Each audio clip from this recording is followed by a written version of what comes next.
بسم اللہ الرحمن الرحیم۔ آج کا ہمارا ٹاپک ہے لیب ڈیمانڈ۔ لیب ڈیمانڈ ہمیں یہ بتاتا ہے کہ جب کسی چیز کی قیمت گرتی ہے تو لوگ اس چیز کو زیادہ خریدتے ہیں، اور جب کسی چیز کی قیمت بڑھ جاتی ہے تو اس کی ڈیمانڈ کم ہو جاتی ہے۔ یعنی لیب ڈیمانڈ یہ ہے کہ other things remaining the same when price of a commodity rises, the demand for the commodity falls.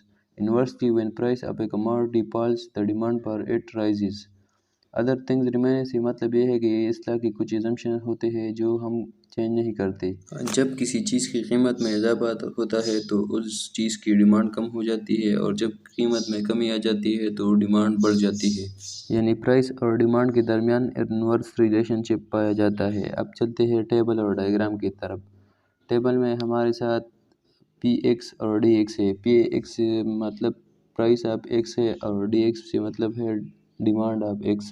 X ہم کوئی بھی چیز لے سکتے ہیں، مثال کے طور پر ہم یہاں پر چینی لیتے ہیں۔ پی ایکس یعنی چینی کی قیمت جب 5 روپے ہوتے ہیں تو اس کی ڈیمانڈ 100 کلو گرام ہوتا ہے، اور جب پرائس کم ہوتا ہے 4 روپے آتا ہے تو ڈیمانڈ 200 ہو جاتا ہے، اور جب مزید کم ہوتی ہے 3 روپے پہ آتا ہے تو لوگ 300 کلو گرام کی ڈیمانڈ کرتا ہے۔ اسی طرح قیمت 1 ہونے پر چینی کی ڈیمانڈ 500 کلو گرام ہوگی۔ اب چلتے ہیں ڈائیگرام کی طرف۔ ڈائیگرام میں ہمارے ساتھ ایکسس پر ڈیمانڈ پر شوگر یعنی چینی کی ڈیمانڈ ہے، اور وائی ایکسس پر چینی کی پرائس یا قیمت ہے۔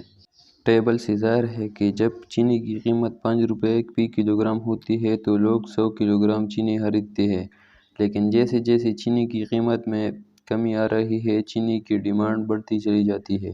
اسی طرح چینی کی پرائس اور ڈیمانڈ کے ملاپ سے ڈیمانڈ کرو حاصل ہو جاتا ہے، جو بائیں سے دائیں یعنی لیفٹ ٹو رائٹ حرکت کرتا ہے۔ ڈیمانڈ کرو کا سلوپ ڈاؤن ورڈ ہوتا ہے۔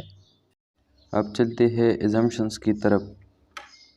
لیب ڈیمانڈ صرف اسی صورت میں لاگو ہوگا جب other things remaining constant یا other things remaining same، جن کو کانسٹنٹ رکھنے کی صورت میں قانون کا اطلاق ہوگا۔ نمبر 1 ایزمپشنز ہے کنزیومرز انکم۔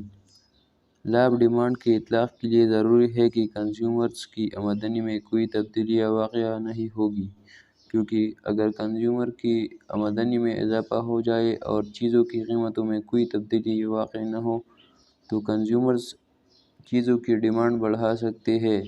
اسی طرح انکم میں کمی کی صورت میں چیزوں کی ڈیمانڈ بھی کم ہو جائے گی، حالانکہ چیزوں کی قیمتوں میں اضافہ نہیں ہوتا، لہذا قانون غلط ثابت ہو جائے گا۔ اس لیے قانون کے اطلاق کے لیے فرض کیا جاتا ہے کہ کنزیومرز کی آمدنی میں کوئی تبدیلی واقع نہ ہو۔ نمبر 2 ہے لائکنگ اینڈ فیشن۔ کئی اشیاء کی ڈیمانڈ پر پسند اور فیشن میں تبدیلی کی وجہ سے بھی براہ راست اثر پڑتا ہے، کیونکہ اگر کسی چیز کو کنزیومرز پسند کرنے لگے اور وہ چیز فیشن میں شامل ہو جائے تو ایسی چیز کی قیمت میں اضافے کے باوجود اس چیز کی ڈیمانڈ میں اضافہ ہو جاتا ہے۔ مثلاً اگر رنگدار بال رکھنے کا فیشن آ جائے تو بالوں کو رنگ دینے کے لیے استعمال میں آنے والی تمام چیزوں کی ڈیمانڈ بڑھ جائے گی، حالانکہ ان کی قیمتوں میں کوئی کمی واقع نہیں ہوتی۔ اس لیے لیب ڈیمانڈ کے اطلاق کے لیے ضروری ہے کہ پسند اور فیشن یعنی لائکنگ اینڈ فیشن میں کوئی تبدیلی واقع نہ ہو۔ نمبر 3 ہے انکریز ان پاپولیشن۔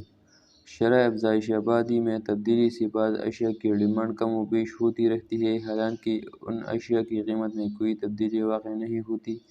مثلاً اگر آبادی میں اضافہ ہو جائے تو اشیاء صارفین مثلاً دودھ، اناج، چاول اور کپڑا وغیرہ کی ڈیمانڈ میں اضافہ ہو جاتا ہے، حالانکہ ان اشیاء کی قیمتوں میں کمی نہیں ہوتی۔ اس لیے قانون کی اطلاق کے لیے شرح افزائش آبادی کو معین فرض کیا جاتا ہے یا کانسٹنٹ لیا جاتا ہے۔ نمبر 4 ہے پرائس آف سبسٹیٹیوٹ گڈز۔ اشیاء ایک دوسری کا نعم البدل ہوتی ہیں، مثلاً چائے اور کافی۔ اگر کبھی ان میں سے کسی ایک چیز کی قیمت میں اضافہ ہو جائے تو دوسری چیز کی طلب میں یقیناً اضافہ ہو جائے گا۔ مثلاً اگر بکرے کی گوشت کی قیمت میں اضافہ ہو جائے تو لوگ مرغے کی گوشت کی ڈیمانڈ بڑھا دیتے ہیں، حالانکہ مرغے کی گوشت کی قیمت میں کمی واقع نہیں ہوتی۔ اس لیے قانون کو درست ثابت کرنے کے لیے ضروری ہے کہ سبسٹیٹیوٹ گڈز کی قیمت میں تبدیلی واقع نہ ہو۔ نمبر 5 ہے expected future price of a good. قانون کی درستگی کے لیے فرض کیا گیا ہے کہ مستقبل میں کسی چیز کی قیمت میں کمی یا اضافہ نہیں ہوگا، کیونکہ اگر کنزیومرز کو بوثوق ذرائع سے یہ پتہ چل جائے کہ آئندہ تیل کی قیمتوں میں بے پناہ اضافہ ہونے والا ہے تو کنزیومرز فوری طور پر تیل کی ڈیمانڈ بڑھا دیتے ہیں، حالانکہ اس کی موجودہ قیمت میں کوئی کمی واقع نہیں ہوتی۔ 6 نمبر ایگزمپشن ہے ایٹیٹیوڈ آف اے کنزیومر۔ قانون کی درستگی کے لیے فرض کیا گیا ہے کہ کنزیومر کی ذہنی کیفیت میں کوئی تبدیلی واقع نہیں ہوگی، کیونکہ اگر کسی چیز کی قیمت گر جائے اور چیز کا استعمال کنزیومر کے لیے مضر قرار دے دیا جائے تو قیمت میں کمی کے باوجود اس چیز کی ڈیمانڈ میں اضافہ نہیں ہوگا۔ اب چلتے ہیں لمیٹیشنز کی طرف۔